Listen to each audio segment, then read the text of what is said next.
We're going to try this again and see if it works this time. All right. Weird. A lot of lag, but that's all right. How's it going, guys? We're back on, I think. Who knows if we're actually back on? But, yeah. We're back on. That is the lick. How's it going, everybody? 432 hertz. Woo! Yes, I'm on. How's it going? Mother was good. Yeah, it was a crazy movie. It was very well done, and I saw it in a movie theater with a bunch of people who were not appreciative of what the movie was. I'll talk the whole fucking time. Anyway, how's it going, everybody? I'm just here doing Q&A, talking to people, doing the whole thing. It is very late at night, but I needed to talk. I just needed to talk and get my feelings expressed. Good morning from Ukraine. How's it going? Anatoly Novikov. Hello from Taiwan. Have you ever done your own fret dressing? No, I haven't. I have not done that. Can you song the national anthem? No, I can't. Hello from 4 p.m. Australia. It's not late night there. What is the thing that you look for most in a drummer? Solid time. I think that's kind of the obvious thing. The ability to control dynamics, meaning know when to play soft and know when to play really loud. Do you have gay? Yes, have gay. Memes, bro. The stream is kind of doing some funky things. No, this will be fine. How can I get my family to understand Sungazer? You don't. I mean, Sungazer is pretty simple. It's just electronic music with jazz. You either get it or you don't. It's not. Oh my God, there's so many questions. Drums have more soul? Question mark. What is your best advice for a music major in college? Practice a lot, do as much as you can, be as productive as you can be in college, because I guarantee you will not do as much as you want. You'll look back at your experience and think, oh my God, I could have done so much more. That's usually the case for college. But how do I understand Sungazers? There's not much to understand with Sungazer. It really is not that. If you don't like the music, you don't like the music. It's not like you don't get it. It's just you don't like the music. Captain Spicy Wiener. Hey, it's me, Captain Spicy Wiener. How's it going, man? Classic. Oh my God, there are too many questions. Thanks again for the respect for Pete Seeger. Pete Seeger is an awesome human being. Is bass gay? No. What would your theory Bible be? Good question. I mean, it depends on like what theory you're talking about. I don't really have a theory Bible. I do like 20th century composition, or 20th century harmony by Vincent Persichetti. It is my composition Bible. It's different than theory Bible, but the Lannisters send their regards. Good for them. It's a fictional universe. Can you play naked on my next gig? No, I'm not going to do that. That will cost you extra. Is anyone better than Jacob Collier right now? Sure, tons of people are better at jazz, I guess. But yeah, Jacob Collier is a pretty amazing talent. I'll say that. Love your latest video, dude. Really triggered with your communist propaganda. Lil. Yeah, my latest video, I intentionally made rather provocative in as many different ways as I possibly could, and I got a lot of people calling me a communist. Ironically, I think, but man, there's a lot of people who took what I was talking about in my latest video as me saying that communism was God or something like that. I don't believe that at all. But please, Adam, please, all I want is a sandwich tutorial. You're going to have to subscribe to Adam Neely Eats Things, which is my alternative channel where I eat things on camera. It is an actual channel. Go check out Adam Neely Eats Things. You won't be disappointed. I made it 10 years ago. 10 years ago, I was making Adam Neely Eats Things. And yeah. Have you ever jammed with bent knee? Oh, I've done a lot with bent knee. Yeah. Bent knee has slept on my carpet before. They've slept in my living room. I've gotten drunk with bent knee, slept at their living room. Bent knee is made up of a lot of people that I know from Berkeley, including Ben Levin and all of them. So I know bent knee quite well. To be fair, you have to have a very high IQ to understand bent knee. Yes, you do. How do jazz? Jazz, yes. Jazz is how do jazz. Yeah, of course Adam Neely eats things is real. Holy fuck. Yeah, I don't lie about these things. Adam Neely eats things is literally that. It's just me eating things. Tips for audio engineers to not piss off musicians. Well, hold on. Let me just make sure I got this. Oh yeah, I did. Thank you, Daniel Diaz, for the Snapchat, super chat. Audio engineers to not piss off musicians. Try and make sure that you always get a take and your gear does not fuck up and losing a good take. The worst thing is when a take gets lost because of some technical issue, and a newbie audio engineer is more likely to have that. So don't do that. Tune up mic volume. Is mic volume too low? Let me know if it is. Hold on. Puh. No, it's not too low. Is your Q&A usually this rapid fire? Sometimes it is. I'll do Patreon Q&As where it's not nearly this insane, where I'll have a little bit more time to actually talk to everybody. But, I'll do these ridiculous over-the-top Q&As sometimes just to test myself. Oh, God. Adam, have you checked... Have you checked out Yannick Gwizdala's chord book by any chance? What are your thoughts? I haven't yet. I'm not like super into the idea of a chord book. I mean, I understand that it's good content for him to like sell and stuff. And I know he was running his vlog essentially as like kind of a means of like promoting his other stuff, which is fine. And that's great. That's what a lot of YouTube people do. Music is Win does that to promote his like guitar courses. And Rick Beato has his Rick Beato book. And eventually I'm going to release something to sell. Actually, hold on. No, I don't know where they, well, one second. I'm going to tell you what I'm going to be selling in like a few days. So 1 second, guys.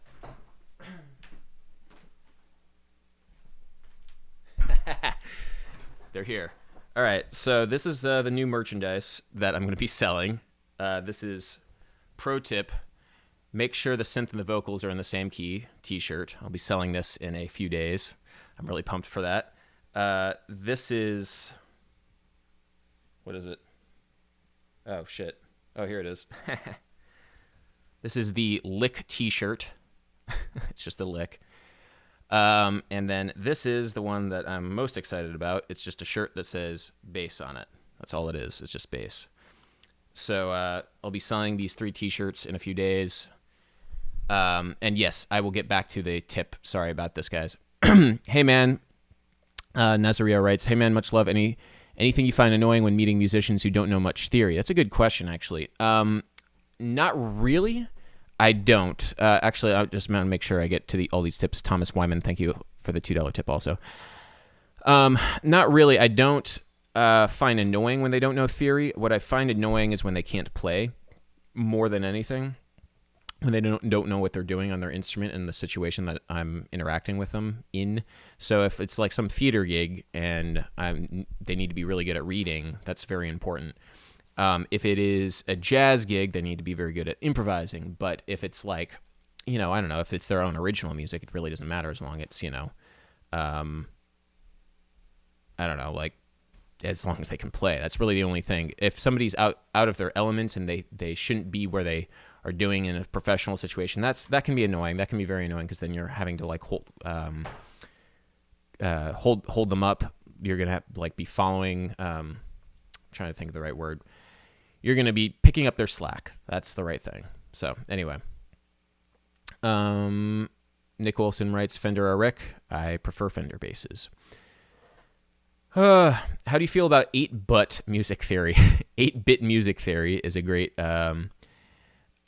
is a great channel.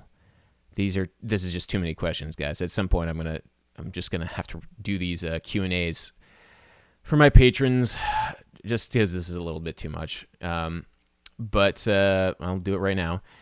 Thank you, Paul, by the way, for the $2. What was the question? Shit. Oh my God. Oh, thoughts on 8-bit music theory.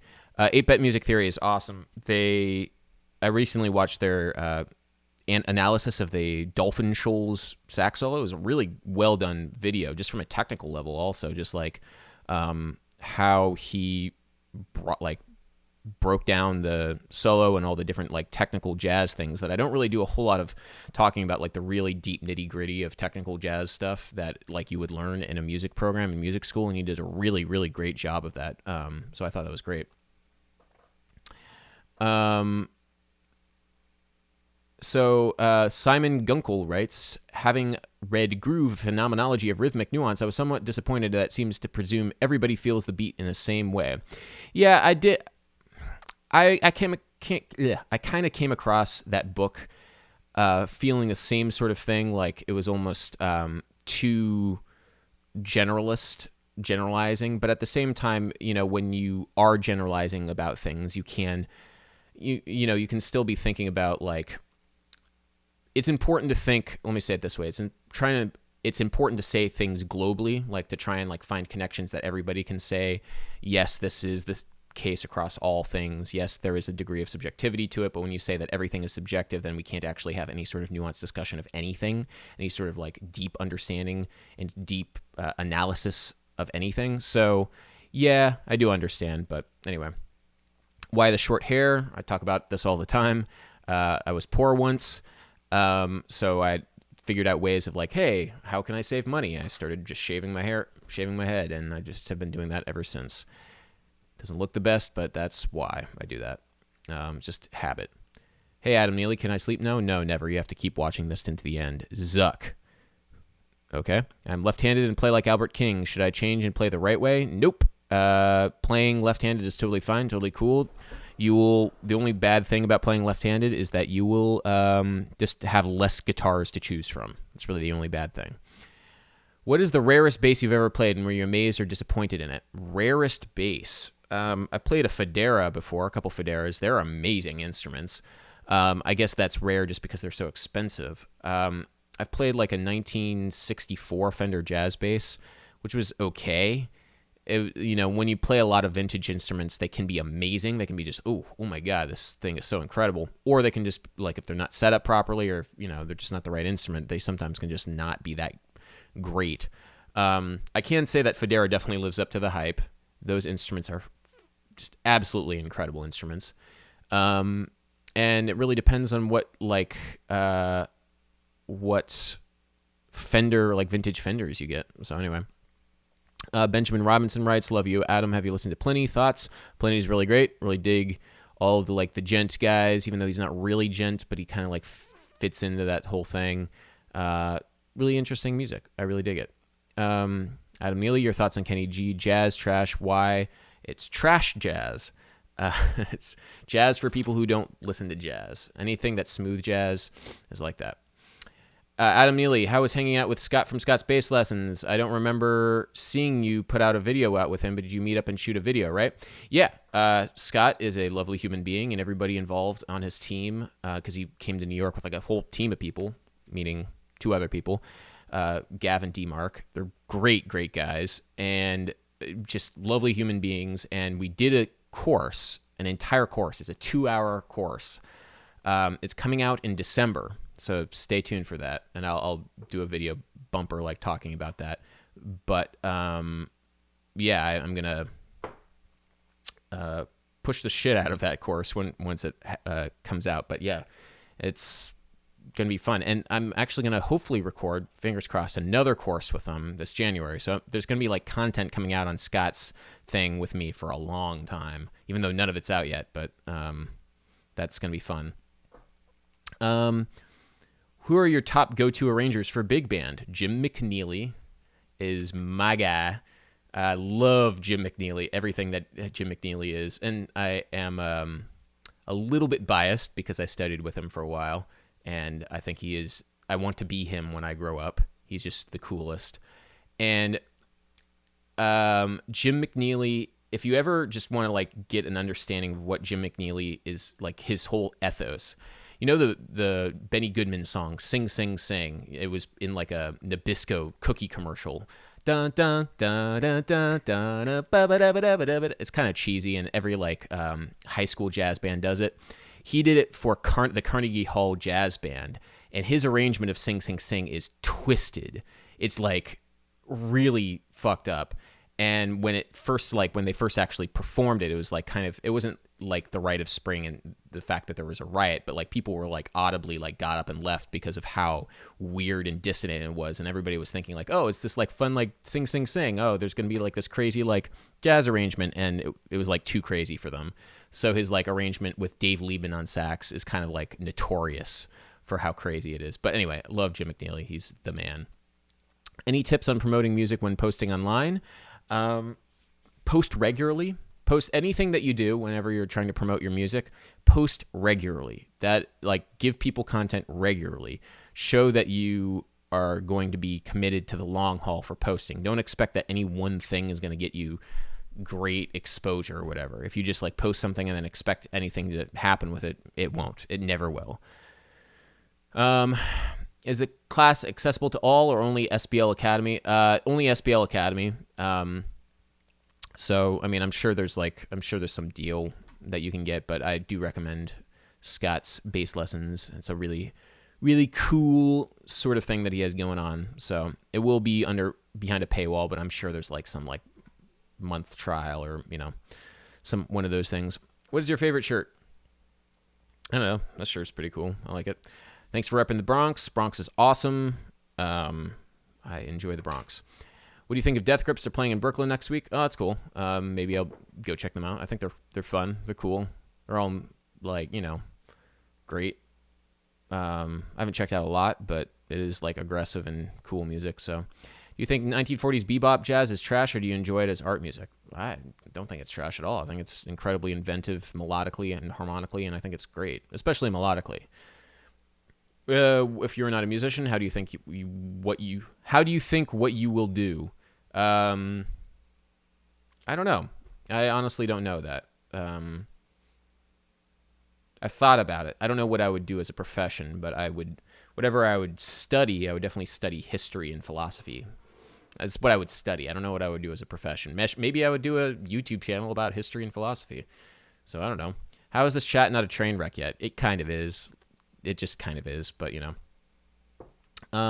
tips for selling, monetizing music tracks. Use Bandcamp. Don't use anything else. Bandcamp is the best still. Even though it's not as good as it once was, it is the best for musicians.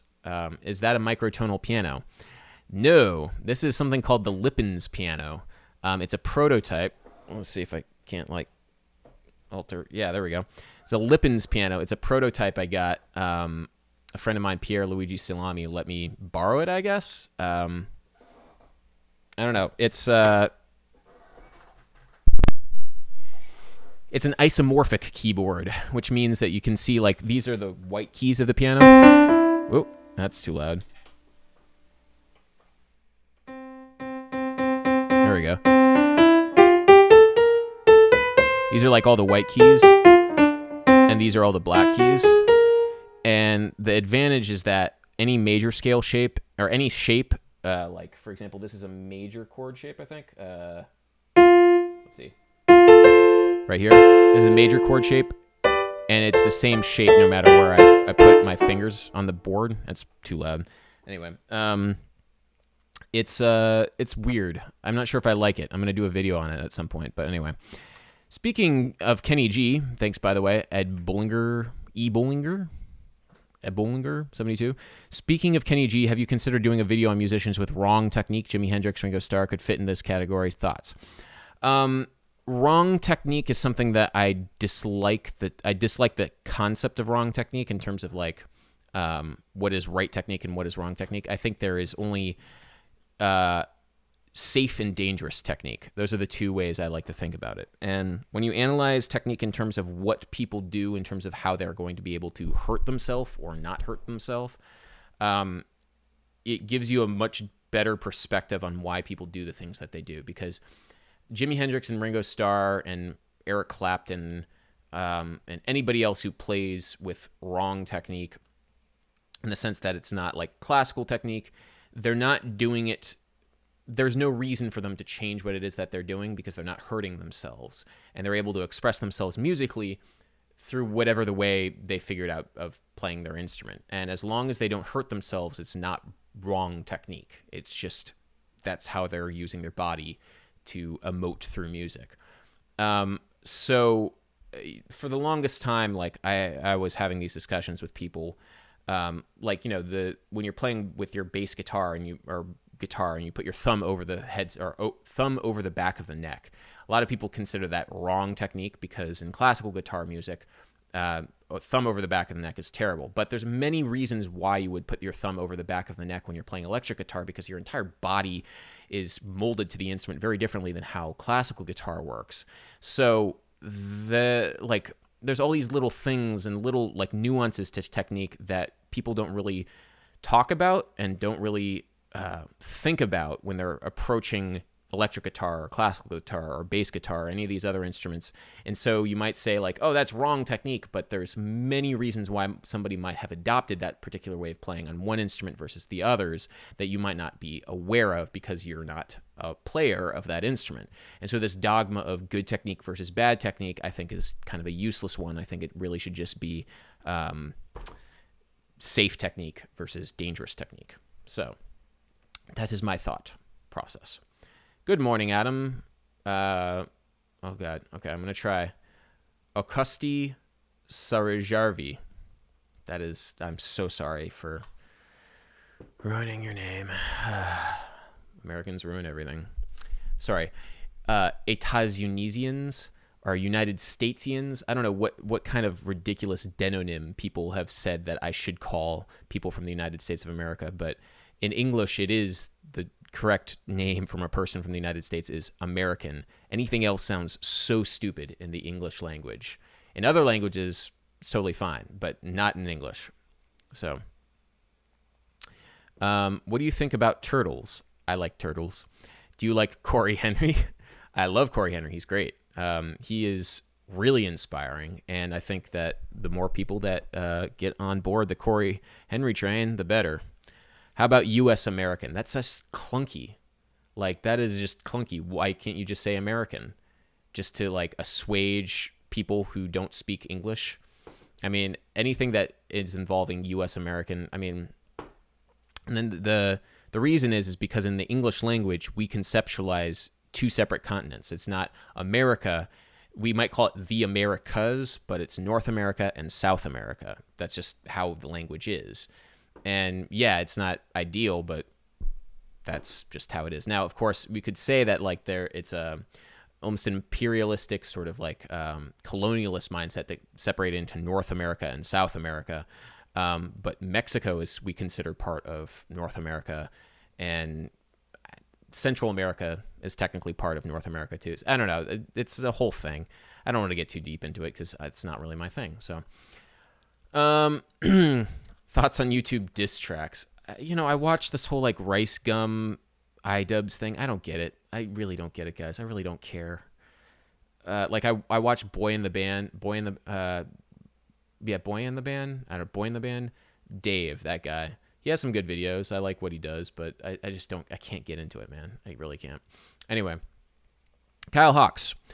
Thank you for your donation. In your jazz reharmonization video, how do you isolate the original chords of Shape of You while changing the harmony? It's a great question. Just type in YouTube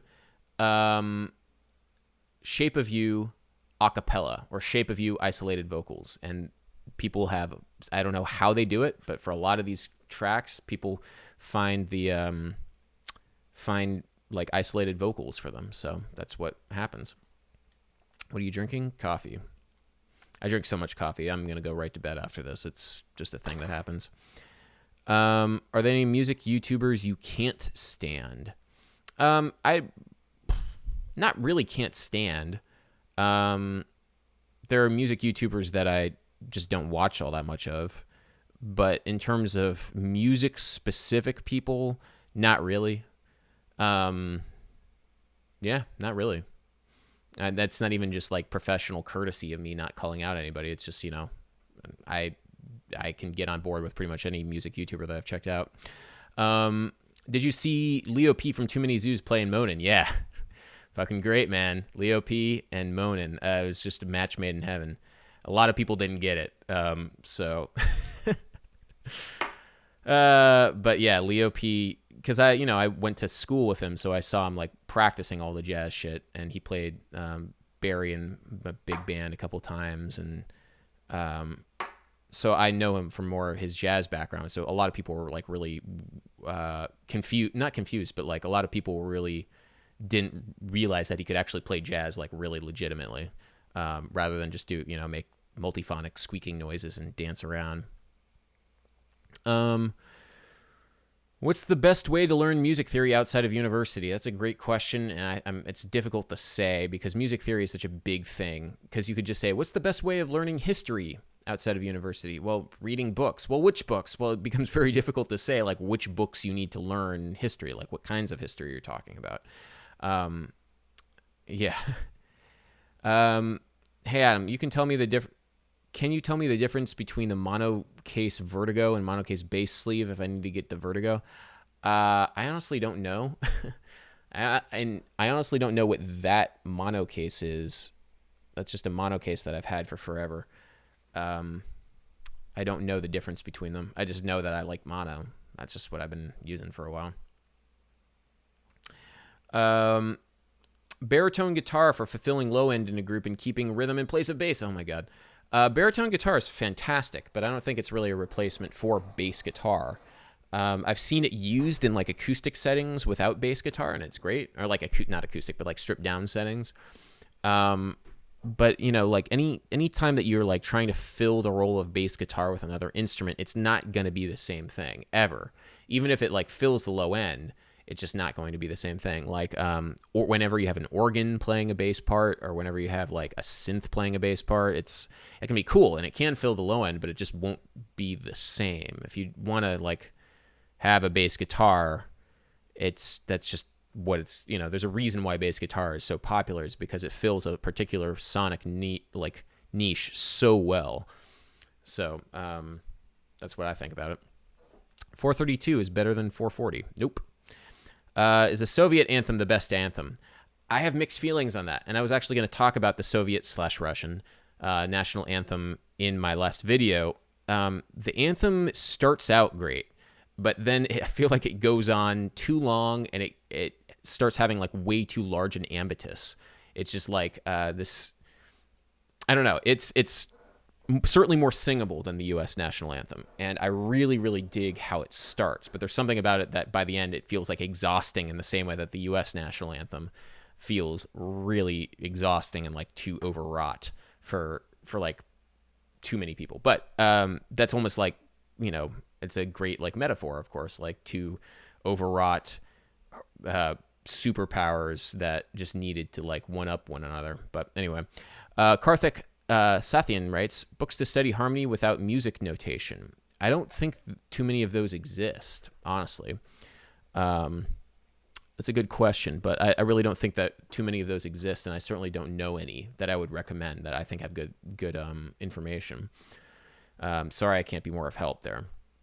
Are you gay? Nope. Would make life easier in some ways. Definitely in other ways more difficult, but no, I am not gay. What do you think of biomusic? Music using sounds created / performed by non-humans. I've never really checked too much of that out, but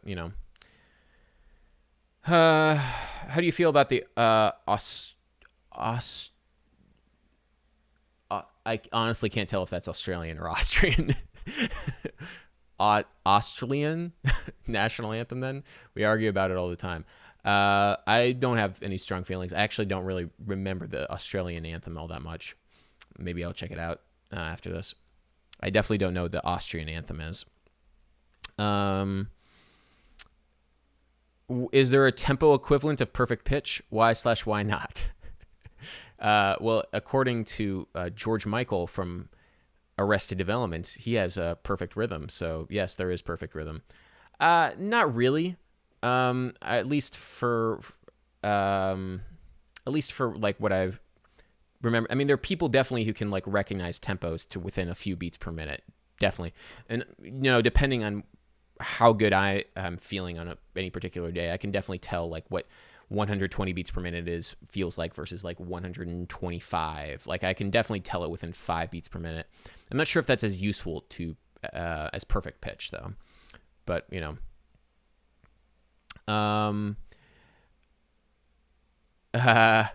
so I'm going to answer this, but I kind of don't want to. Ever meet Chester Hansen? He's my bass crush. Bad, not good. Jams so hard. As viewers of my live stream will tell you, I have a lot of problems with Bad, not good. A lot of problems. I really dislike them. I'm sure they're decent human beings. I'm sure they're great. But the amount of shit that they've talked about other people in the jazz community and the jazz world, and how boring, really boring, their Tiny Desk concert was. I cannot get on board with Bad, not good. It's just so mediocre. I'm sorry. I've checked out some of their early stuff, the stuff with Tyler the Creator. That was cool. But it also wasn't really jazz. And once they start trying to play jazz, that it's just really sounds like a bunch of white kids from Canada trying to do their best jazz imitation. So that is my opinion on Bad, not good. It's almost a meme too. So yeah, I know. Whatever. I've asked the same question like 5 times on stream. How exactly are you choosing your questions to answer? Sorry, guys. I'm literally just like picking question kind of almost at random. There's just too many questions to like answer. Like, I'm sorry if I don't get to yours, but I'm picking one at random. Hey, Adam, have you watched Blade Runner 2049 already? No, I haven't. Heard it's really good, though. Adam, greetings from Sweden. What are your thoughts on Scandinavian jazz? Phronesis, Morris, Nusset, etc. I think is really cool and unique sound, but it could be biased. I think North European jazz is really cool. I think just in general Scandinavian jazz. Suna Gunnlaugs, I think was her name. I think she's Icelandic. I don't know. It's all those northern countries. Esbjørn Svensson, really, really unique sound. I think that it's really cool and interesting, and I get a lot out of it. And I think a lot of U.S. American, hate the term, jazz musicians really dig on that stuff too. It doesn't really sound like anything else, but You mentioned new groups like Inside Outside and Stimpy Lockjaw. Who else should I listen to? Should listen to a lot of Inside Outside because I play in that band. I don't know. There's a lot of bands you should check out. J3PO. I'm just giving some local New York guys some love. J3PO is a really awesome project that the guy plays through a talk box, like a synth through a talk box, and it's just awesome. Just check out J3PO. I don't know. There's so much stuff that you can check out. It's difficult for me to say. Evan Marion. You should definitely check out Evan Marion if you haven't checked him out already. How well do you know Bill Wirtz? I don't really know him in person. I know a person who knows a person. Oh my God, there are too many questions. Adam, what is your opinion on the Dana Hall, Russ Johnson, Jeff Bradfield group? I don't know that group at all. Sorry. What is the best U.S. state song? Alabama? I don't know many U.S. state songs. Do you think that touring musicians... Oh, God, okay. Do you think that touring musicians and more popular bands still struggle to make a living? I know they still struggle to make a living. It depends on how popular they get, but I know that it's very difficult to just live on touring unless you're living in a particularly ascetic lifestyle. And I know this just because I know the guys from Bent Knee so well. I can tell a story. One of the guys... I remember, like, I forget who it was. Well, I know who it was, but I just won't say who it was. I remember just, like, in Boston, like, a couple years ago, like, one of them, like, we were going to, like, buy groceries or something, and he said, like, oh, I'm already over my budget. I'm only, I set a pretty strict $30 a week budget for myself, and that was, like, $30 total for everything. And I was like, that is incredible. I would never be able to do that. At least living in Boston, and Bethany tours relentlessly, and they took out loans, and now they're starting to do a little bit better for themselves. But like they did it for 4 or 5 years before they even got to the point where they could even like barely break even on their tours. So it's very difficult. Way to get a Skype lesson on theory to ask questions. I don't really do Skype lessons anymore. I will let people know when I start Skype lessons up again, but for a while it was just it was not what I wanted to be doing at the price point that I wanted to be doing. Let's just say it that way.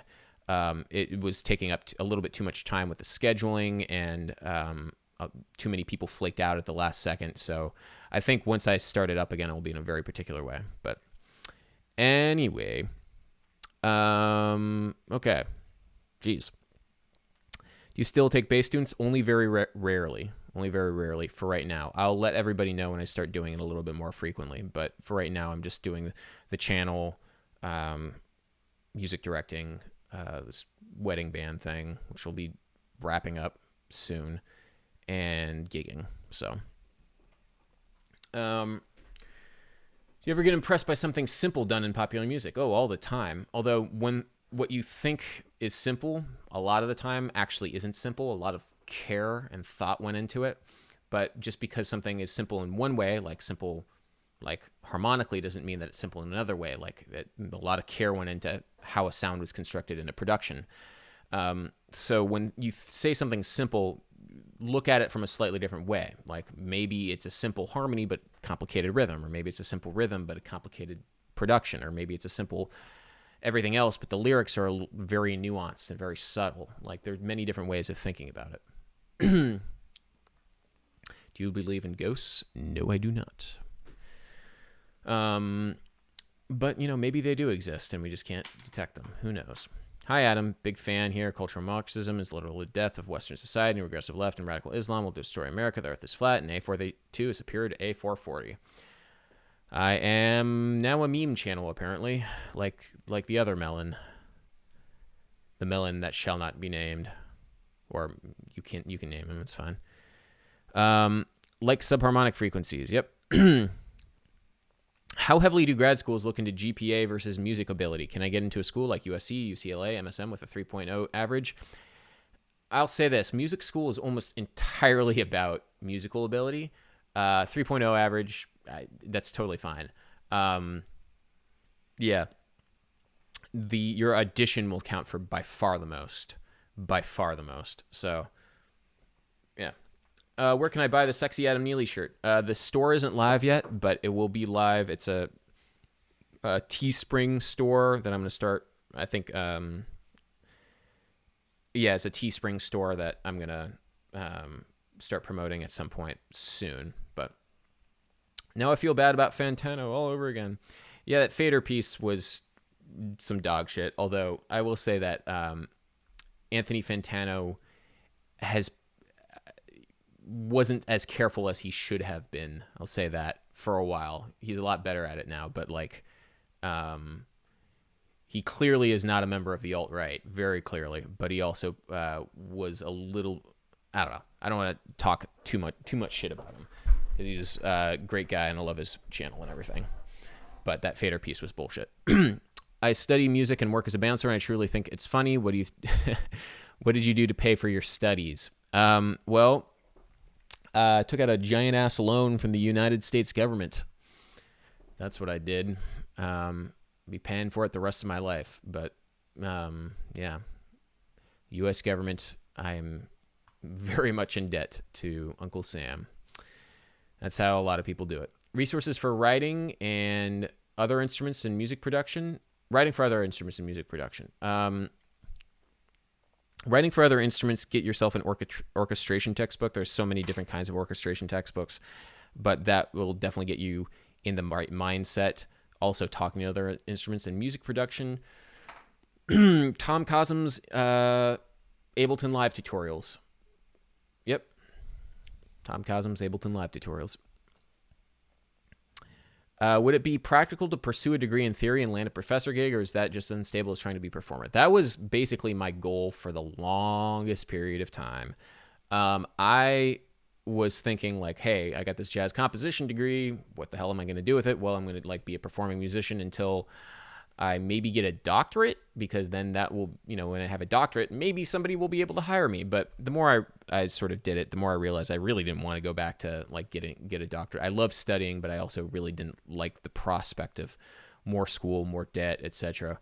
And it's also very difficult to land a professorship, especially where I would want to teach. I would want to teach at like some like hip school, like Manhattan School. Well, Manhattan School of Music isn't that hip, but it's in an awesome city, or like teach at Berkeley, or teach at like New School, or teach at New England Conservatory, or anywhere in like a city, a big city in the US. That's kind of like where I would do it. Or like a big city in Europe too that had a really great jazz scene, or really great music scene.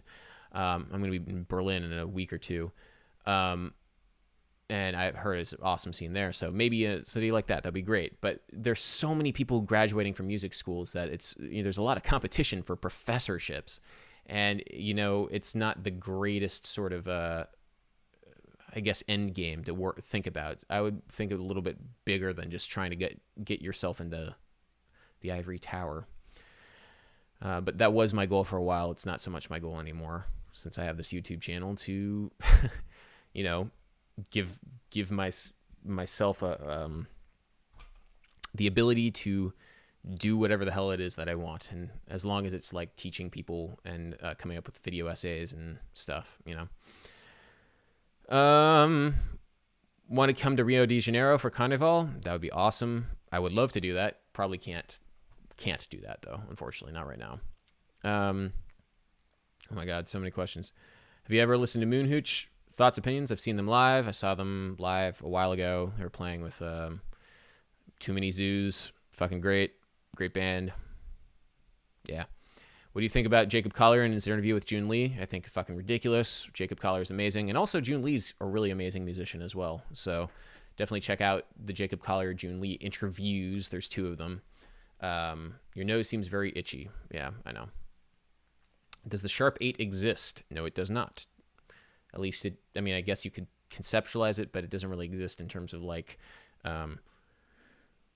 how you would construct a chord, because in tertian harmony, you don't conceptualize an 8. It's the 1. In tertian harmony, it's always going to be 1, 3, 5, 7, 9, 9, 11, 13.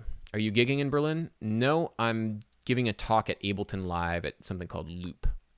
And it's going to be an awesome talk. I hope it's going to be awesome. I should probably work on it. I haven't really written anything for it yet, but it's going to be about polyrhythms. I'm going to talk about polyrhythms and how they are the fabric of society. That's actually the talk. It's going to be about that. It's going to be pretty fucking far out. I love it. Any tips for analyzing and then composing impressionist music? Depends on what kind of impressionist music you're talking about.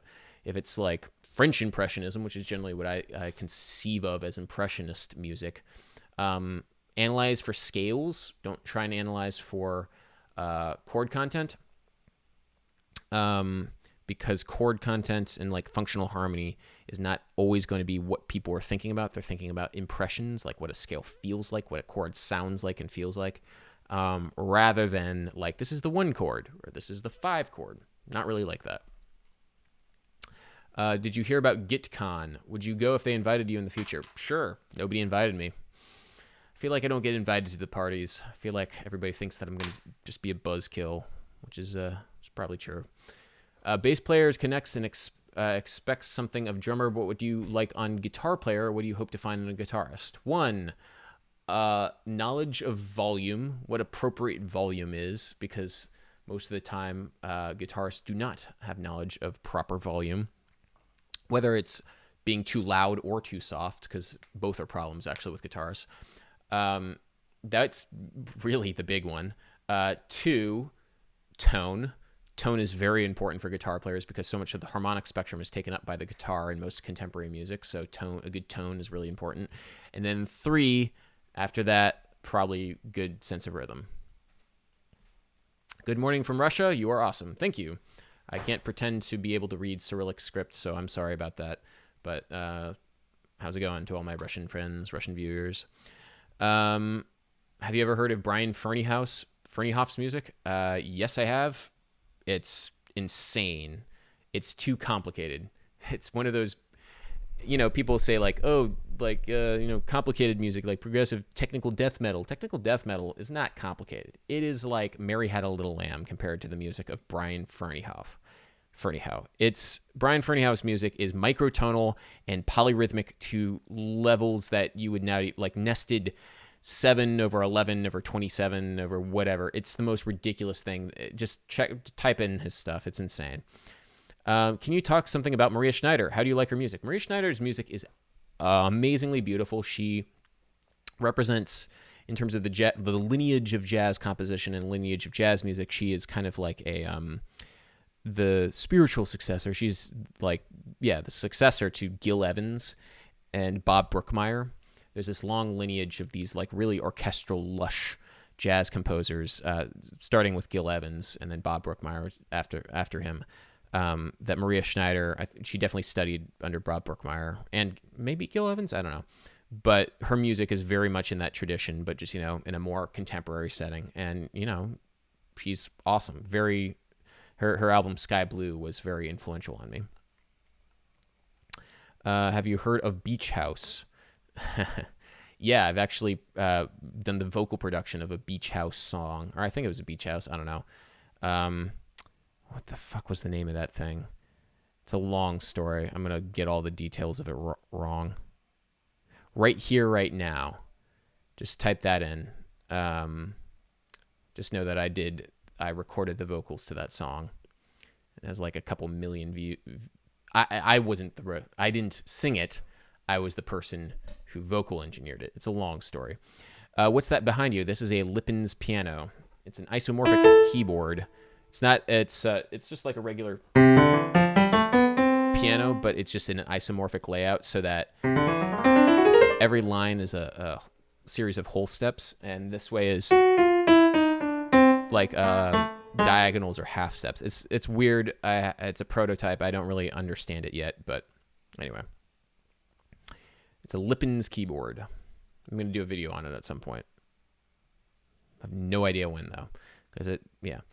Was Esperanza Spalding ever your teacher at Berklee? No, she really wasn't. She didn't teach a lot when I was at Berklee. She only had like maybe, I'm going to say like 10 students at a time, and only private students, and I wasn't a performance major, so I would never have been able to do that, to study with her. Her and Matt Garrison, when at the time, like were like the artist teachers that everybody wanted to like study under. And I've heard mixed things about both of them as private teachers in terms of them being like incredible musicians and great people to hang out with, but also like people weren't getting a whole lot from them just because they didn't know how to break down. And, Esperanza Spalding at the time was fairly young when she was teaching at Berklee. She might still be, I don't know, but so I don't really blame them, but Matt Garrison's a great person and a great teacher. Views on concrete music or musique concrète. Really cool stuff. Don't know a whole lot about it though. So worst sin a musician can commit as a musician, being lazy. Happens to all of us though, for a variety of reasons. I really don't like doing that though. Should I listen to the square-ass clinicians at high school jazz festivals? What about critics in general? Yes, you should. Take everything with a grain of salt, but also try and take everything, if that makes any sense. Try and listen to what somebody else is telling you, because even if you ignore all of their advice, try and understand where they're coming from, because that might inform future decisions of yours.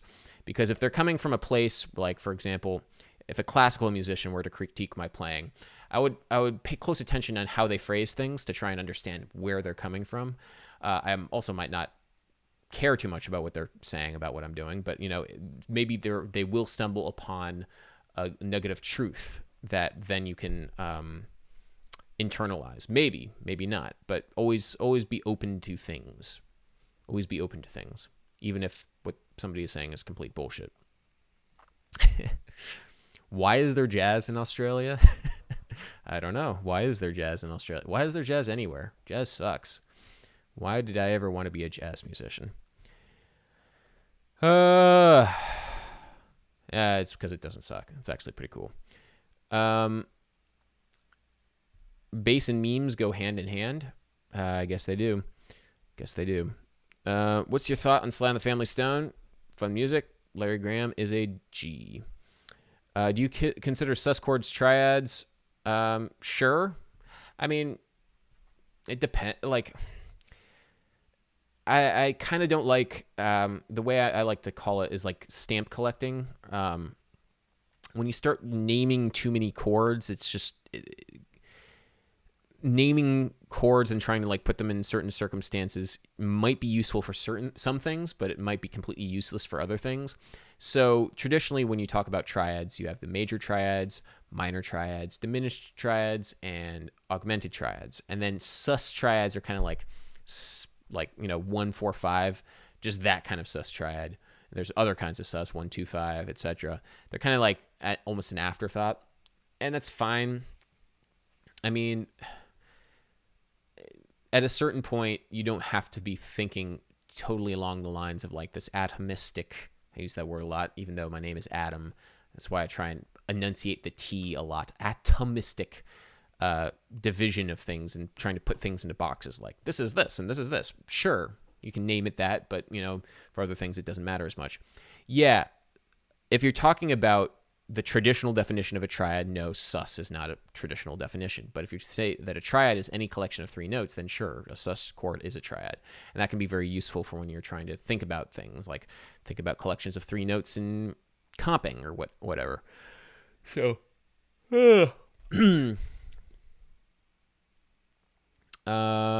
cool. How long will you stay in New York City? Who knows? At least another 6 months until my lease is up. At the bare minimum, yeah. Go to bed, dude. Nah. Having too much fun. Any opinion on Alvin Noto, Roji Akita, or Raster Noten stuff in general? Don't know any of them. Sorry. What do you think of J Law's performance? It was good. First of all, she's a fantastic actress. It was interesting to see her cast in the role that she was cast in for Mother, because it was like the character was such a like pushover in a lot of ways. It was a wild movie. I still need to like kind of process my thoughts on it, but it was intense. Shout outs to Brass Jacks and Jonathan Stein. Know both of those guys quite well. Jonathan Stein produced my first record, Inside Outside. What do you look for when hiring a live sound engineer? Just taste. Taste in how things get mixed. Not have everything too loud. We'll do our part to keep the onstage volume as low as possible, but just, punchiness and clarity. It's difficult to say exactly why, but exactly what, because so many sound guys I know suck, or I've like worked with have sucked. I've never really hired a live sound engineer for any of my own personal projects. It's always been the house engineer. What do you think of Mongolian traditional music? Besides like Tuvan throat singing, I don't really know a whole lot of Mongolian traditional music. So I can't say a whole lot, unfortunately. Are there any bass pedals that you would use for jazz? Straight ahead jazz, probably not. Compression pedal is I use pretty much all the time, all over the place. But beyond that, not a whole lot. How to proper sound check or courtesies of what to not do on stage. Try and make sure that you have a tuner, like a digital, like pedal tuner. Nobody really wants to hear you tuning with harmonics. Just kind of a lazy. I used to do that all the time, and now I don't, because it's so much better to not have that. So I use a tuner for everything. Sound check as much as you can before somebody tells you to stop. That's another thing that I like to try and make sure I do. Yeah. I second that. Give us a bass. A bass only comes at the end of the stream, guys, at the end of the video. Otherwise, I'm just I'd just be giving it up for free. You gotta stick around for that, man. Any genre of music you can't stand? No, I can find something worthwhile in a lot of things. Yeah, I might have to think about that because most of the time I'm like, I can find something genuinely interesting about any kind of style of music. One style of music I have been getting into, not even getting into, but like just questioning, which is kind of fun because I honestly have no idea where it comes from. But Brazilian funk is the thing I've been checking out because everybody's like, what are your opinions on Brazilian funk? For me, I thought it was like, oh, funk like with a bossa beat or something like that. No, it's like this really aggressive music from Brazil, and it's I can't quite get like it's just requires my head, like my head can't wrap it around it because there's no like, at least with aggressive music in the US or whatever, I can understand like, oh, this beat is fire, this beat is awesome, like whatever, the production's insane, oh, this is so crazy or whatever, or get into the groove of it. But with the Brazilian funk stuff, a lot of it just sounds like noise to me, but I'm trying to get my head around it. It's fun though. It's fun. Yeah. Hold up, you're giving away a bass? No, I'm not. All the bases belong to me. I'm not giving away any bases. I want all the bases. Your top 5 bass players and why? Jacob Collier, and Reggie Wooten. Not Victor Wooten, Reggie Wooten. Oh, but Victor Wooten's better, though. Anyway. What do you think of reggaeton? I have good feelings associated with reggaeton just because, I don't know, it kind of reminds me of home, reminds me of where I live right now, and reminds me of also kind of in the neighborhoods where I grew up. A lot of Central American and Caribbean immigrants. So reggaeton is just, a fact of life. Don't listen to it though, but Daddy Yankee is hilarious. Do you think the IB thing you did was better than a regular school program? Yeah, I mean, it was certainly more intense. International Baccalaureate was not something to fuck around with. But the year I did it, it was the first year it was implemented in my school, so it was super unorganized, and so it wasn't quite as like rigorous as it probably should have been. But it was fun. It was a lot of fun. It's intense though. Adam, don't ignore my serious questions after 3 meme what? 3 questions. So many things. It's late. I'm tired. Thoughts on Childish Japes? Childish Japes. Oh, they're yeah, that's who's that? That's JP Bouvet, Jed whatever Nugent, and Asher. What's his name? Asher something. Iris Loon's guitar player. I've played with him a couple times. It's really cool. Yeah, Childish Japes is cool. Maybe I've only played with him once. Twice? I feel like I've played with him more than once. Do you think that objectively good / bad music exists? Yes. And if it doesn't, I think we're better off assuming that it does, just because when you assume a level of objectivity, it can give you it can make you want to untangle things a little bit more and try and understand things a little bit deeper than just like, oh, everything's subjective, so nothing matters. Trying to at least assume that there's a level of objectivity is very important for growth. Best way to extend string life? How do you take care of your strings when they are strung? I don't really. I boil my strings every couple of weeks, maybe like 3 or 4 weeks. Replace them every 2-3 months or so. I don't really take care of my strings. I'm not that precious. Why is a scale with no sharps and flats called C and not A? Great question. The best way I understand it is that originally, when you had the different modes, Well, originally what it was is that the lowest note a person was expected to sing, like the lowest note of the gamut, was A. And so they just set that lowest note there. And there are different kinds of modes being used. But no matter what the mode, the lowest note that a human being was expected to sing was an A. Just because that's that's a reasonable note when you're talking about Gregorian chant and when they're developing the system. Guido of Arezzo came up with like naming the A, B, C, D, E, F, G. So that's why, and it took many, many more years. In fact, I think it wasn't until the 17th century when the major scale really started becoming like the default mode for everything.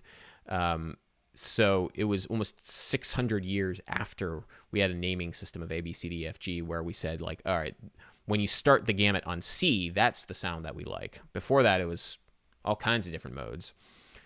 Oh my God. Would you consider Brazilian funk a bad music? I live here and people only like it because it's fun to dance to in clubs. I don't like listening to it because I think it's great. I mean, it's the same thing with like any kind of club music here in the US. Like nobody's going to listen to it and assume that it's great art. But, you know, you can find there's a lot of stuff to like about something, even if it's not like high art. And so like, that's the thing that I find difficult for me to understand from about Brazilian funk is just because I'm not part of the culture at all, and so I have no frame of reference. But I am very intrigued, though. That's the thing that's what makes me think that I actually like it is because I don't understand it at all, but just something very, very different to me. So I'm like, and one of the reasons I'm intrigued is there's so much of this weird polytonal thing going on that just sounds like. I forget what the track was, but like, you know, and it happens all the time in like hip hop with hip hop producers in the US is they'll pair two different samples that don't match and aren't in the same key, but then kind of become like a thing because they are just like keep repeating the sample over and over and over again. And so it sounds wrong and everybody's like, oh, they didn't key match. But like, I kind of like that though, because it's not something I would have ever come up with just by myself. So do jazz musicians need to stop, say, killing? Nope. It's pretty sweet. What is your favorite scale? It's a mode of a melodic minor. I like Mixolydian flat 6. It's a good scale. It's a great scale. It's a symmetrically invertible scale, meaning if you start it on one key and you go by the same on directions, it inverts to itself. It's the only other scale that does that. That's 7 notes without consecutive half steps is Dorian, but I like Mixolydian flat 6 better. Thoughts on Snarky Puppy? They're fantastic. Oh my God. I might need to go to bed, guys. I'm flagging, but I'll answer a couple more questions. What kind of mic is this? This is an SM7B. 432 equals worst meme. The best meme, fuck you. Vocal jazz. How about scat? Scat sounds hilarious, but when you have somebody who can really do it, it's incredibly impressive. The problem is that not a lot of people can do it, and it sounds so ridiculous that not a lot of people will want to put in the time to actually learn it because it sounds really funny. And, you know, a bad scat musician is just not something that you want to, it's just kind of sad to listen to. And once you get to the point where you can really do it, by that point, you've kind of had to like spend so much time learning how to do this incredibly specialized sort of skill that only a few people are really going to appreciate. So same thing with jazz, though. Jazz writ large. Thoughts on postmodern jukebox?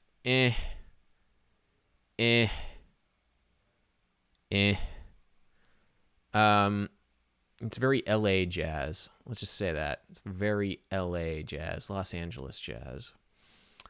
Adam, do you have any experience playing in a Broadway show? No, I do not. Those gigs are really tough to get, but they're great for getting, I know a ton of people who do those. And if I really wanted to gun for that, if that was the sort of thing that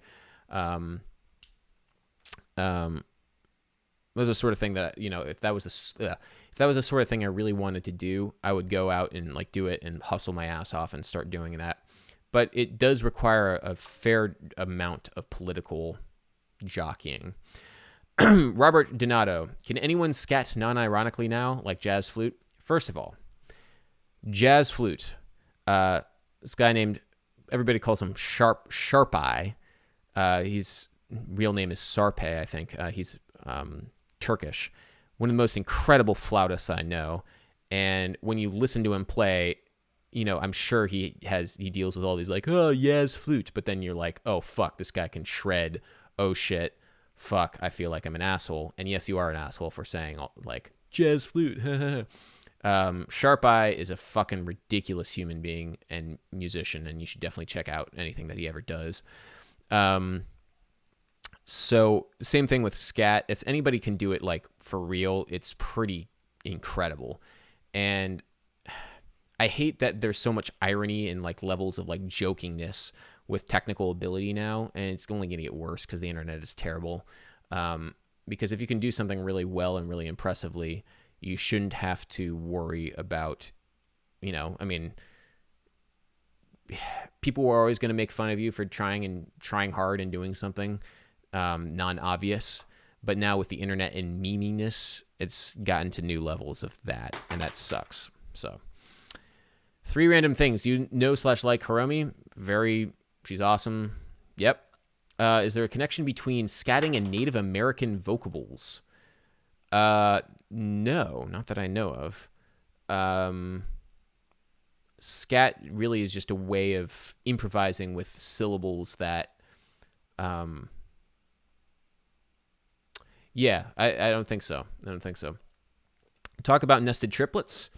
Nested triplets are a pain in the ass because they're not reducible. There's no way of feeling the original pulse. In other words, when you have a nested triplet, like quarter note triplets, and then you have a triplet within the triplet, there's no way of feeling that inner triplet to the larger pulse, like the original pulse. There's no way of doing that. And so you literally have to feel a smaller pulse inside of itself, which I haven't figured out a great way of explaining or actually doing. They're a pain in the ass. They're a total pain in the ass. So I don't really know what the right way of approaching them are. But anyway, learning notation as a beginner, resources. imslp.org. Just start downloading sheet music. Notation isn't very difficult. This is one of the things. When people talk about practicing notation or practicing reading, you can learn how to in a matter of 30 minutes. In terms of like the process. Then in terms of being able to get good at it, years. It's the same thing with like reading, like coming up with the sounds of reading something. In other words, once you sort of taught the general sounds of like what each one of these letters means, you can sort of sound out what each one of these things means after like an afternoon of somebody teaching you what all the sounds are. And I thought scat was trying to emulate the trumpet. But it will take a long time to actually say it that fluently. I thought scat was trying to emulate the trumpet. And then also it takes you even longer to understand what any of that means. So that's the same thing with reading notation. Anyway, Vlad Flip writes, is it worth it going to university, music faculty, just to experience the music atmosphere, taking part in a band, shows? Yes, that is the main reason. It's really the main reason why you would ever go to a university. I say this frequently. And everybody says, like, is music school really worth it? I think being in an environment where you are with a bunch of people who are equally as hungry as you are to learn and be a musician and get involved with all that stuff, that is the main value. Cat is making a... look at that cat. Anyway. I think everything else you can probably teach yourself, but... it's mainly a psychological thing, and it's a pretty powerful psychological thing. So, any advice to where to start off learning jazz for guitar? I have a real book, but I feel like there should be a better way. That's the way that I learned. It's the way that a lot of people learn. I'm not sure what resources I could recommend for you, but yeah, I would just start learning chord voicings, learning drop 2 chord voicings. Very important. Learning guide tone voicings, that would be very useful. Just working your way through the real book. I mean, that's the way. It's a slog, but anything worth doing is a slog. Just start playing through it. Start doing it. Listen to recordings. Start transcribing what you hear. I don't know any great resources in terms of a step-by-step way of doing it, but like the same thing when you talk about like a language. Like, what's the best way of learning a language? start doing it. There's so many different ways of doing it, so it's hard for me to recommend just one. Sorry.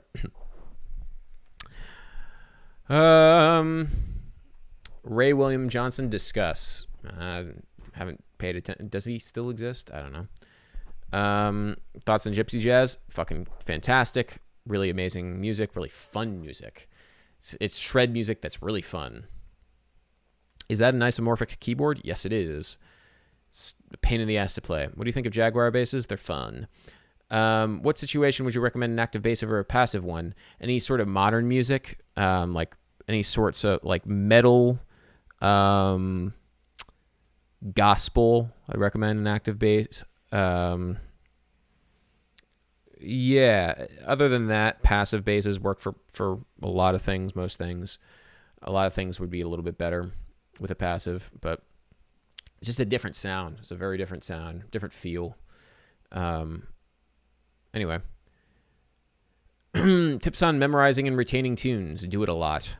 Jocko P references in your playing? Question mark. The thing that I get from Jocko the most is 16th note lines phrased in 5. So, a normal 16th note line would be like daka daka daka daka daka daka daka daka daka daka. But Jocko did this thing where it was like daka daka daka daka daka daka daka daka daka daka daka daka. And he did that a lot, like for these like really crazy fast 16th notes. Daka daka daka daka daka daka daka. And he did that with a lot of like descending pentatonics. That's something that I do with for Jocko a lot, or like that's my Jocko impression. That and playing like Donnelly or whatever. Thoughts on Brazilian genre called forró? I don't know forró at all. Thoughts on shoegazer music? Not as good as sungazer music. Shoegazer, I don't know. It's fine. I haven't really gotten into it. Jocko was awesome. Should have stayed off the drug, sure, but he was undiagnosed bipolar, and when he was diagnosed, he wasn't on drugs, and he was murdered. I want to make sure that everybody knows that Jocko was murdered. Whenever you talk about like the history of like, or his like biography, a lot of people sort of like gloss over the fact and say like, oh, he was just strung out on drugs. Yeah, but he was straight up killed by another human being. It wasn't that he overdosed or anything. Somebody took his life, and a lot of people like kind of forget that. Show us some polyrhythms. I already did. I did 5 against 4 right there. Daka daka daka daka daka daka daka daka daka daka daka daka. Go. Kind of dumb to get in a fight with a bouncer as a scrawny dude. Well, the bouncer shouldn't have killed him, so there's that. What do you think about fan fretted basses? They're cool. I really dig them. Dingwall has them. They're really fun. I think that it's hard to say whether or not they are better than regular basses. I do think that for a lot of styles of music, having a really tight lower B strings would be good. Would be for like metal music and stuff. So, did you study with George Russell Jr. at Berkeley? No, but I knew some guys who did. They said that he was fantastic, really great harmony teacher.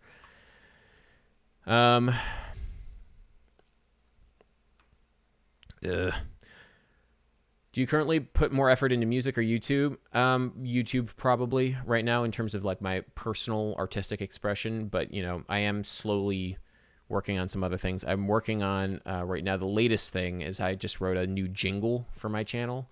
I'm not going to play it yet. Actually, maybe I will play it. Maybe I will play it for everybody. Let's see. How do I play this?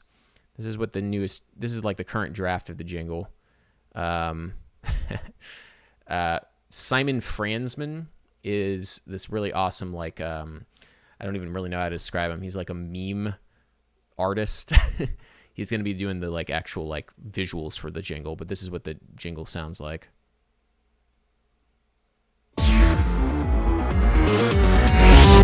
Peace.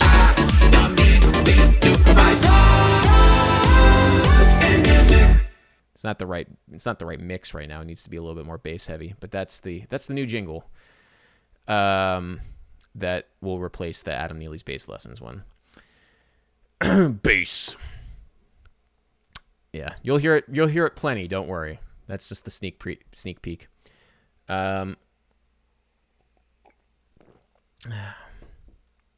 Triple the dancing men in your intro. I don't know. I just told him like, hey, can you just make a video where this? And he's like, sure. I just set it up today, so I don't know what's gonna happen. I just said bass. I know. Shit. I did, but it was like the bass in like this. It was this bass. Bass. So it's a different bass. How does bass guitar compete with electronic bass? It doesn't really. It doesn't really easily. Which is why. Oh, here. Let's unveil my latest toy. Woo! I just got this guy, which is the Moog Minitar, which I'm starting to play with. It's fun. Kind of don't have it's like analog bass sort of things. I'm getting some like cool sounds out of it. Don't know a whole lot about like pure analog synthesis, so it's fun for me to like try and learn. It's definitely more musical playing this thing than like an Ableton Live synth where I have to program everything. This thing I can like change the sounds with like actually like doing the knobs and things as I'm playing, and that's a lot more fun. Yeah. What do you think of macrotones? I don't know what a macrotone is, but a microtone is fun. How did you acquire the Lippens? Great question. A friend of mine was named Pierluigi Salami. He was moving. He couldn't take the Lippens with him, and he was like, hey, do you want to like hold on to this for me and like indefinitely maybe? And I was like, sure.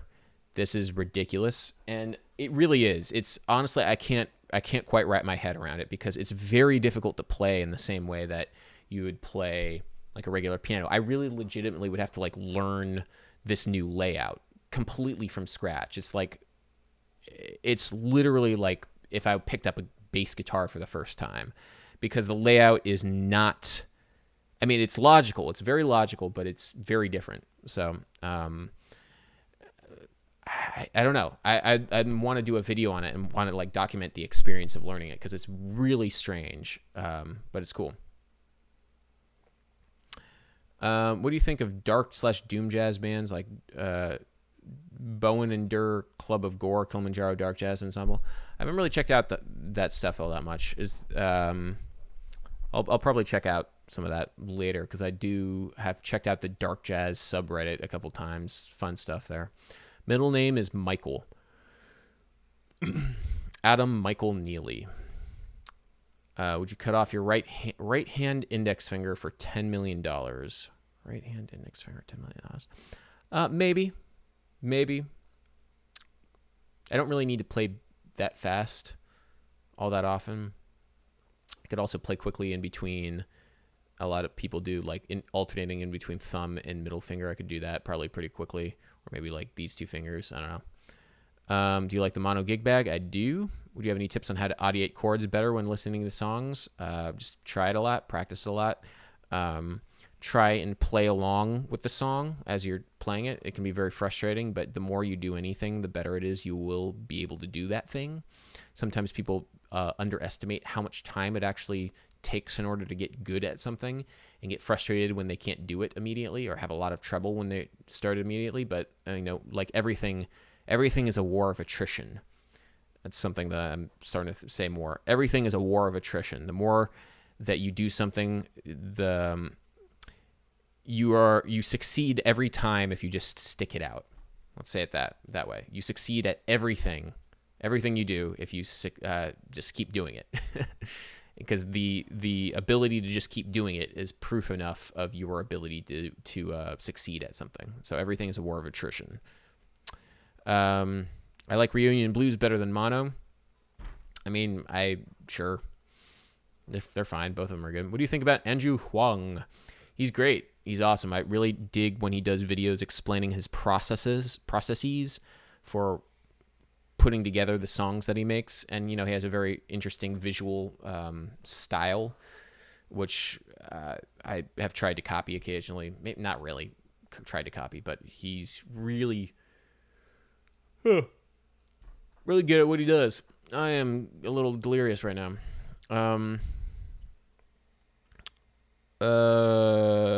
So maybe I might need to go to bed. What do you think of Boy in a Band? Boy in a Band's great. I like his long form analysis videos. He does a lot of good stuff. They're very inspiring for some of the stuff in terms of like what he attempts to do. I don't know. Good YouTuber. Good quality content. Composers whomst you think are overrated? Mozart.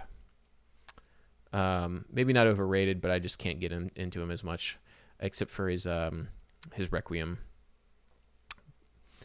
What other music channels do you recommend? Samurai Guitarist is one. 12 Tone is one. 8-Bit Music Theory is one. Rick Beato, Amy Nolte, Andrew Huang. The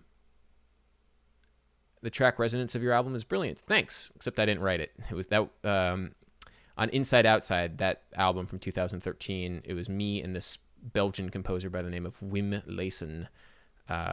We're the co-composers, and he wrote that tune, Resonance. And it's a really beautiful song. I really enjoy that song a lot, but I didn't write it. Just played bass on that one.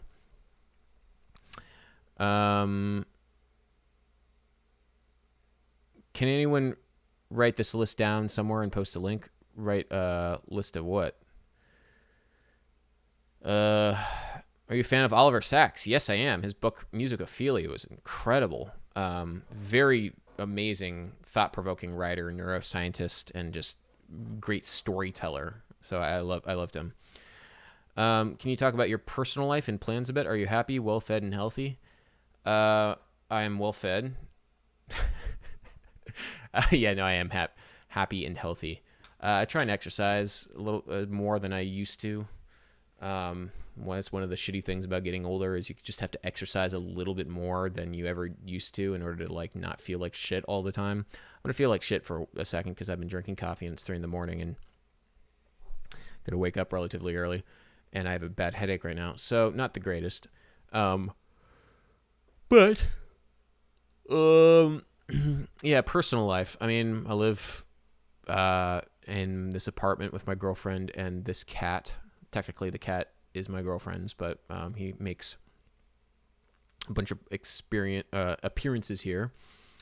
Lived here in the Bronx for a year and a half. Before that, we lived in Jersey City. I do not recommend Jersey City at all.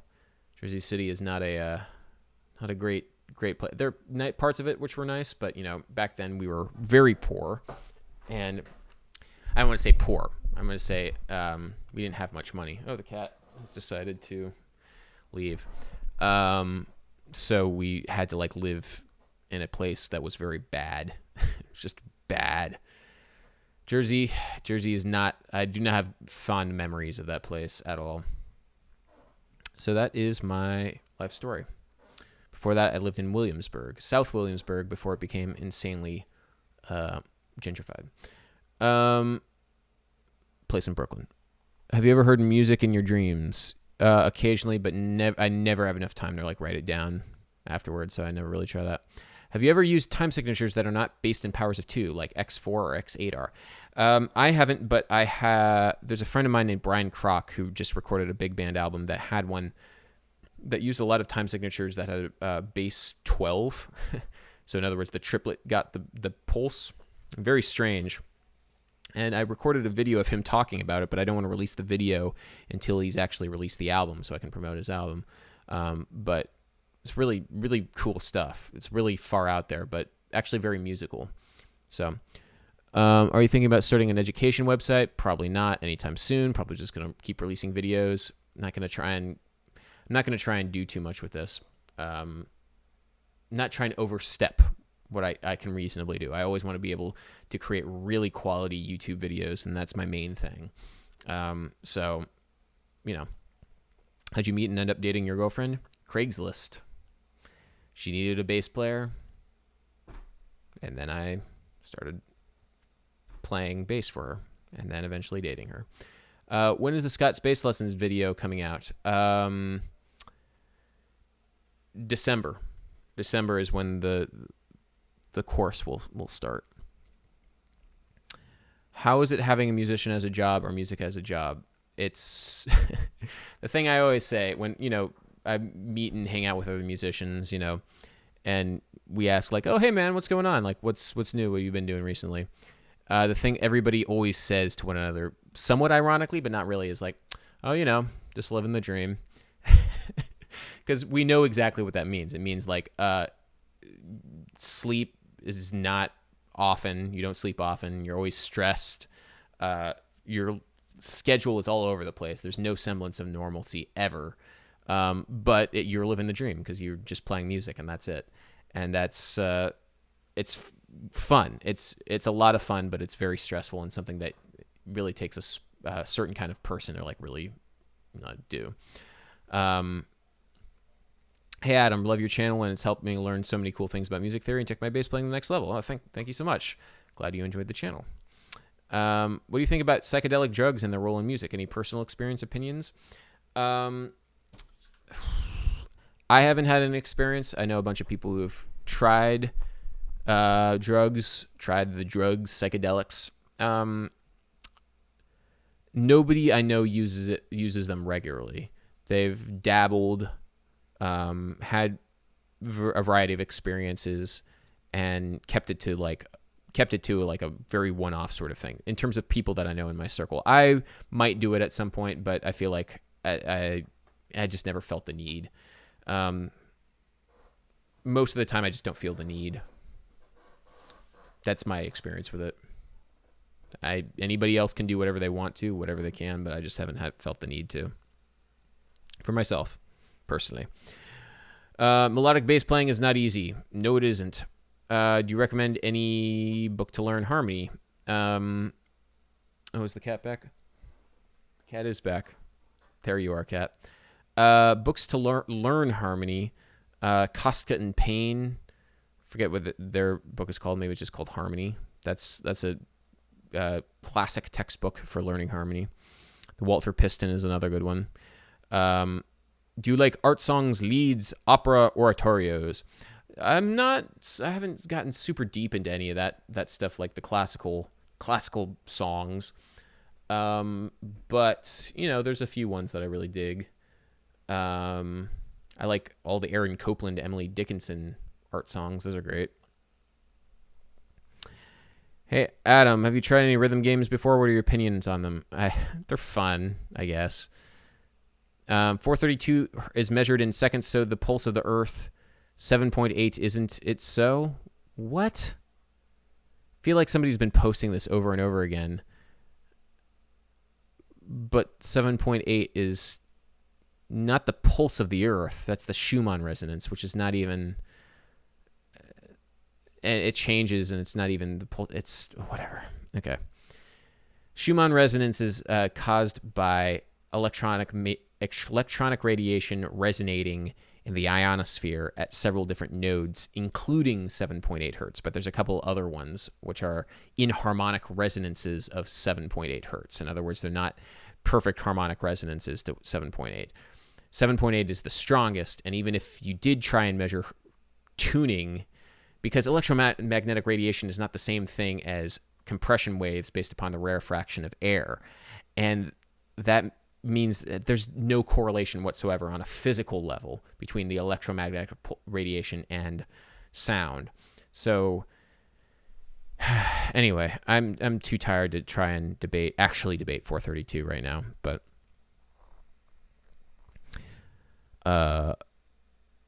do you like dissonant modern classical influence death metal like Gorguts and Ulcerate? Yeah, they're fine, I guess.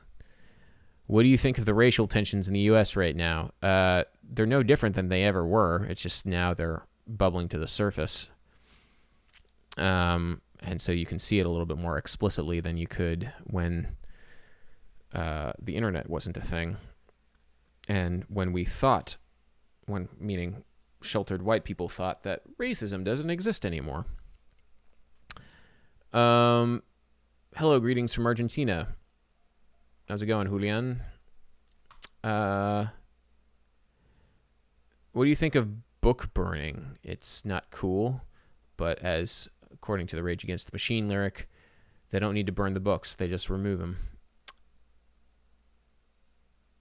Oh my god. So many things. Do you consider DJing a form of art? Yeah. If somebody can do it really well and amazingly, yeah, sure, why not? It's just very different than what a live band and live musicians do. And I'm not one to say that like, hey, DJs are terrible at what they do and whatever, because I definitely can appreciate a good DJ and what they know of what kinds of music will get people dancing. I know that that's a very nuanced sort of thing, and a good DJ will definitely practice their craft. I will say this. I've seen some hilarious posts on Facebook from some DJs that complain about live bands not knowing enough music. And, well, I don't want to go down this road, but I feel like I've seen from DJs this pretty ridiculous, like not knowing how much a good live cover band, like a good one, like a corporate band or what, somebody who, like a band that knows hundreds and hundreds and hundreds of songs, knowing how much actual talent and how much energy goes into that versus what a DJ does. A DJ is like, they're great and it serves a function, but there's a lot more moving parts to a full live band, which would require them to cost a lot more money. And just the level of like, anyway, I don't want to go down this road, but don't want to. Hooray for sleep deprivation. Entertainer versus musician is like athlete versus ball player. I guess that's a way of thinking about it. I mean, I don't know. How many minutes and hours a day do you practice? It depends. Not often. That's the sad truth. When you're a performing musician, the only times that you have available for practice are when you need to practice for a gig. So it really depends. I don't know. Well, actually, I do have a gig coming up this weekend, which will require me to learn a bunch of Italian songs, weirdly, because it's a wedding with one side of the family is Italian, so I'm going to have to learn a bunch of Italian songs. But besides that, not often. Yeah, Funicula, that's definitely one. Vivo per lei, that's another one. C'è la luna, mezza mare. That's another one. I don't know. There's a bunch. I have a list somewhere. There's at least 10 or 15 I gotta learn. It's like, that's one of the things, guys, the unglamorous side, just learning so much music. And I have charts for so much music that I just don't, it strains the ability to give a shit at some point. Because it's not inspiring stuff. Most of it is fairly not inspiring. It's really fun when I get to learn a song that, like Whitney Houston's "How Will I Know." I know that song. I learned that for wedding like 3 or 4 months ago. That's awesome. I love playing that song. It's fucking great. But then, some cheesy Italian pop song from the 70s that, or like it could be like a cheesy American pop song from the 70s. Like some of the stuff is just really dumb. It's like, I don't want to do this, but that's the stuff that you have to do. And then you get paid lots of money to do it. And then you're like, all right, well, cool. Great. So that's why, I have this YouTube channel so I don't go insane. And, I'm not going to be doing as many weddings next year, but it's hard to give it up because it is a lot of fun and it does pay. They do pay really well. So it's very difficult to say like, no, I'm not going to do that. I'm not going to take your hundreds and hundreds of dollars. I'm not going to do that.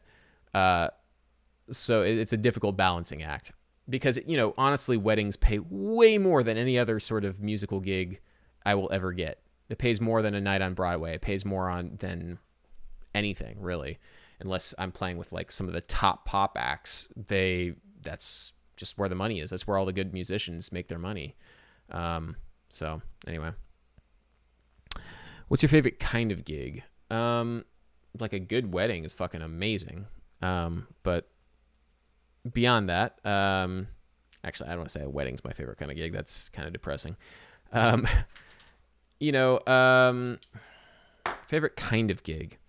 I think playing really, really, I think like a party atmosphere is fantastic. Like in a dark, dungy, like sort of vibe, where like the audience is right up on you, the music's loud, and the band is tight. I think that's like my kind of ideal sort of gig. Well, I don't know if that's ideal. I guess that's what I'm sort of feeling right now, where it's just like the band's super tight and like everything's like working and like everybody's like having a great time and dancing. That's a lot of fun. That's really a lot of fun. Why a P bass? Why not? I like the sound. I like the feel. A lot of people don't understand like the P bass because they hear the sound and it's like a little too burpy for them. Not burpy, but it's like too P bassy for them. Like, I don't like that sound. And then you play it, and then you play in a situation which requires the P bass sound, like some sort of like Motown song. Like, for example, Stevie Wonder's "For Once in My Life." You play that song with the P bass, and you're like, oh, hello. I get it. I get the sound. Totally get the sound. And then you try and play like one of those songs with like, I don't know, an Ibanez or even like a Fender Jazz bass, and you're like, this is not the same thing. Why? I want the P bass. Wouldn't you prefer the neck of a Fender Jazz? Maybe. I do like the wider neck. I've gotten used to it, so maybe I'm biased right now. It's better for slap, of course. It feels a little bit more like a bass to have the wider string spacing. It just feels a little bit more like, man, this is a bass versus, I don't know. How do you drink so much coffee without using the bathroom? I don't know. Large bladder? All right, guys. I think I'm going to have to end this. I've been streaming for an hour and a half. It's 3:20 in the morning. I'm about to die. So I hope everybody enjoyed this stream. So yeah, here it comes, guys. Here it comes. Are you ready for it? Bay.